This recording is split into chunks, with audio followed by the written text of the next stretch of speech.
Desa Panauan dikenal sebagai tempat yang angker. Letaknya terpencil di apit perbukitan dan hutan bambu yang tak pernah berhenti bergoyang, meski angin tak berhembus. Di desa itu, hidup seorang lelaki bernama Ujang, pemandi jenazah tua yang telah puluhan tahun mengurus mayat orang-orang desa.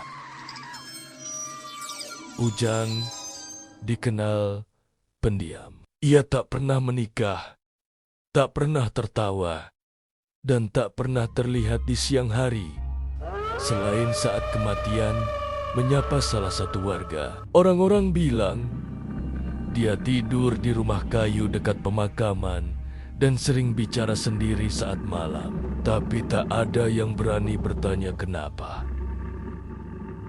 Suatu malam, angin bertiup aneh, dingin, meski musim kemarau. Seorang wanita muda bernama Yati ditemukan meninggal secara misterius. Tubuhnya membiru, matanya terbuka menatap langit-langit, dan tak ada tanda luka. Tapi di tangannya menggenggam erat bunga melati kering.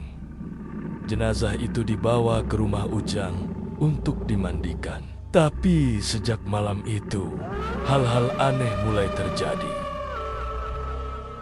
Warga yang lewat rumah Ujang mengaku mendengar suara perempuan menangis dari dalam. Beberapa mendengar lantunan nyanyian lirik, seperti suara Yati semasa hidup. Bahkan, seorang anak kecil mengaku melihat sosok perempuan berambut panjang duduk di atap rumah Ujang, menyisir rambut dengan jari berdarah. Di malam ketiga, bau busuk menjalar dari rumah Ujang, seolah mayat tak dikubur. Tapi ketika kepala desa mendatangi rumah itu, Ujang hanya membuka pintu sedikit.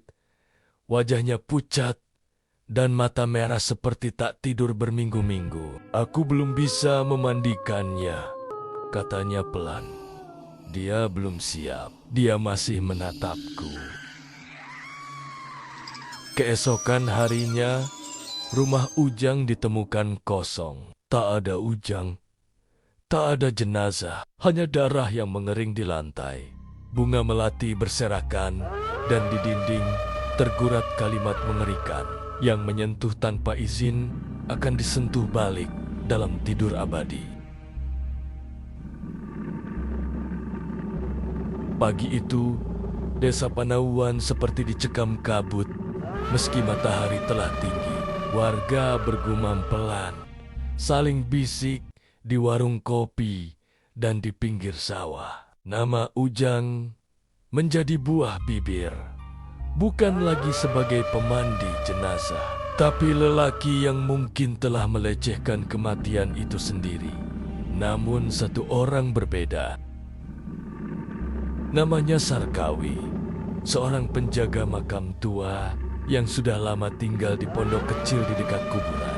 Malam sebelumnya, dia mengaku melihat sosok Ujang menyeret jenazah Yati masuk ke pemakaman, bukan untuk dikubur, tapi dimasukkan ke dalam gubuk kecilnya sendiri. "Aku pikir mataku salah lihat," katanya dengan suara gemetar pada kepala desa. Tapi dia duduk di dalam pondok, dan mayat itu seperti duduk di pangkuannya. Rambutnya disisir, bibirnya dipulas merah. Kepala desa memutuskan untuk memeriksa pondok itu. Bersama beberapa warga, mereka datang dengan membawa keberanian yang tipis dan harapan bahwa semua hanya kabar burung. Saat mereka membuka pintu pondok Sarkawi, bau busuk langsung menghantam wajah. Di dalam tak ada Ujang, tapi di sudut ruangan tergeletak sosok jenazah Yati, masih utuh, masih mengenakan kain putih yang lusuh, dengan bekas sisiran rapi di rambut dan lipstik merah menyala di bibir pucatnya. Tubuh jenazah itu duduk menghadap dinding dan seseorang telah mengguratkan di atas kayu. Dia bilang tidak sendiri. Katanya sudah menikah. Katanya ingin tidur berdua selamanya. Malam itu, hujan turun deras. Petir menyambar 3 kali, tepat di atas kompleks pemakaman. Di tengah suara gemuruh, Sarkawi berlari ke rumah kepala desa, pucat pasi, napas terengah. Ia membawa sesuatu dalam kain putih, sebuah buku lusuh milik Ujang yang ia temukan terkubur di belakang pondok. Ini buku catatannya, katanya. Kepala desa membuka halaman pertama. Tulisannya rapi, pelan-pelan berubah menjadi goresan miring tak terbaca. Yati, kau datang dalam mimpiku. Kau bilang tak ingin dibuang. Kau dingin dan aku hangat. Tidur bersamaku selamanya. Lalu ada coretan-coretan. Dia bergerak, dia memelukku. Aku tak bisa bernapas. Tapi aku senang dia sekarang tidur di kasurku. Tapi kenapa matanya masih terbuka? Tangannya makin erat. Aku ingin pergi, tapi aku tidak bisa. Malam itu, warga berkumpul untuk menguburkan jenazah Yati secara layak. Tapi saat lubang digali, mereka menemukan tubuh Ujang. Tergeletak dalam posisi memeluk tanah. Matanya terbuka dan mulutnya membusuk membentuk senyum lebar. Yang mengerikan, jenazah Yati sudah tidak ada. 3 hari setelah penguburan ulang Ujang, desa Panawan belum juga tenang. Tak ada burung berkicau di pagi hari. Tak ada anak-anak bermain di pelataran. Bahkan angin pun terasa asing, seperti membawa bisikan yang tak dimengerti. Warga mulai bermimpi aneh. Mimpi tentang wanita bergaun putih yang berdiri di depan rumah, menatap dari kejauhan dengan mata kosong dan senyum kecil di bibir merahnya. Beberapa bermimpi melihat kain kafan basah tergantung di pohon belakang rumah, meneteskan darah seperti hujan lambat. Namun semua itu belum ada apa-apanya dibanding pengakuan Lilis, seorang ibu muda yang rumahnya tepat di samping makam tua.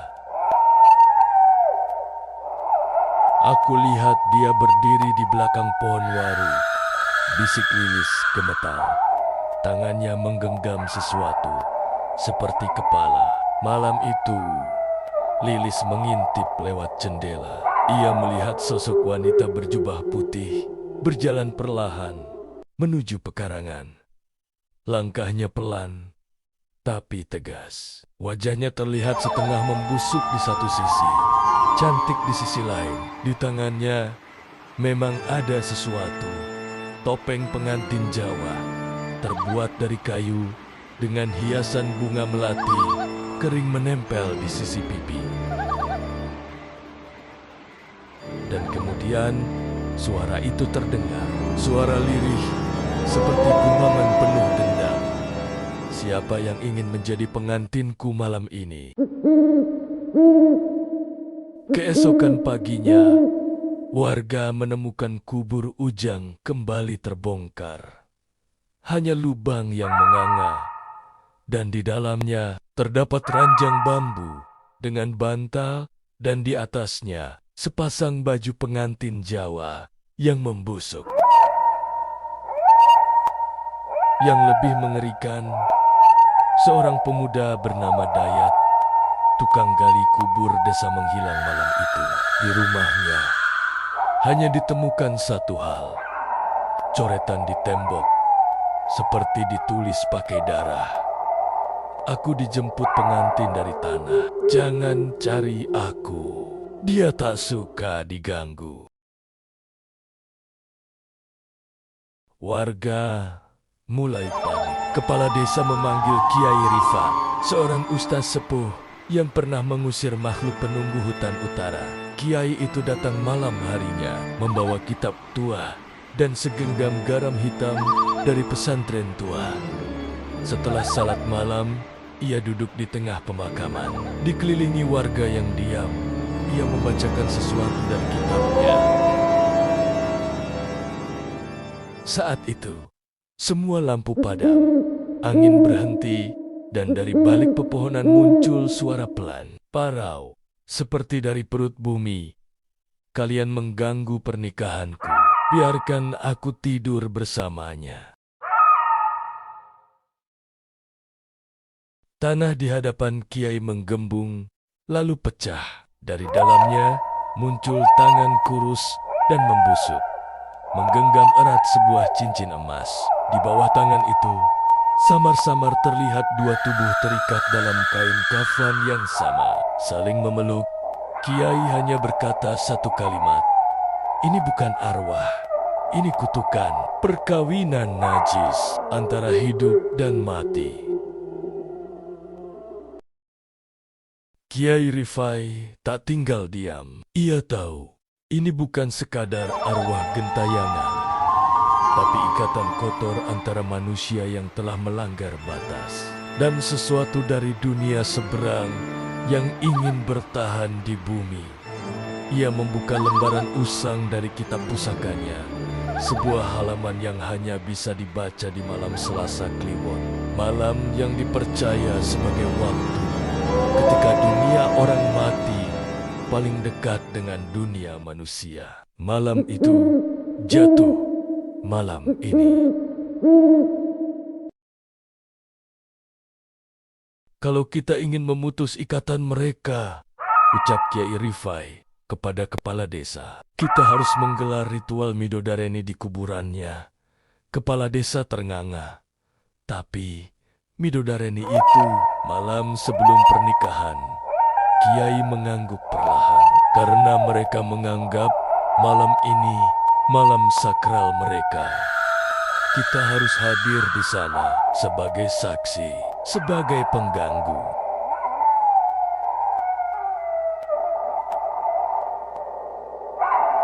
Di bawah pohon beringin, mereka menggali lubang kecil. Tapi sebelum sempat meletakkan pakaian itu, suara gamelan terdengar dari dalam tanah. Perlahan, lalu cepat, suara kendang, kenong, gong besar, dan sinden yang bersenandung sedih.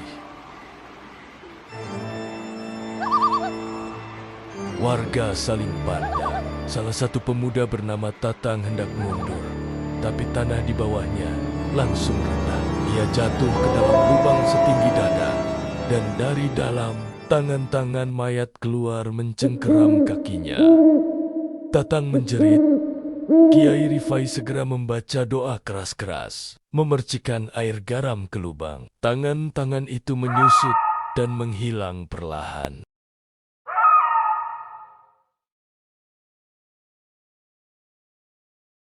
Namun suara sinden semakin jelas dan kini semua mendengar liriknya.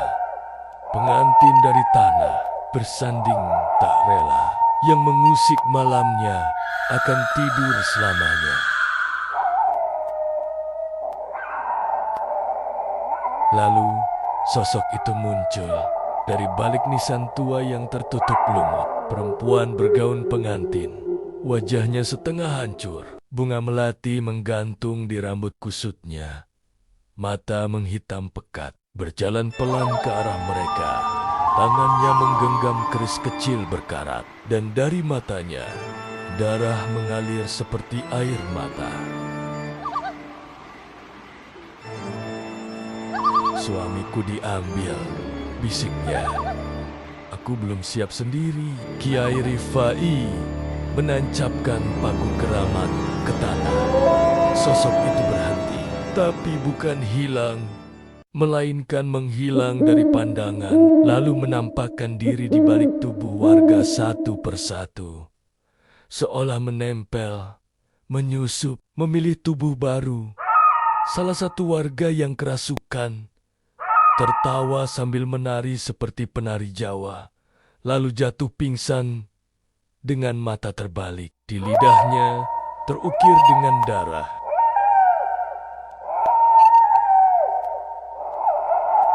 Besok malam, ijab kabul. Jangan datang atau ikut dikubur. Keesokan harinya, Kiai memutuskan satu hal. Kita harus menguburkan mereka berdua dalam satu liang. Tapi dengan cara tak biasa. Kita harus menikahkan mereka secara sah lalu. Ditolak di akhir doa. Itu satu-satunya jalan.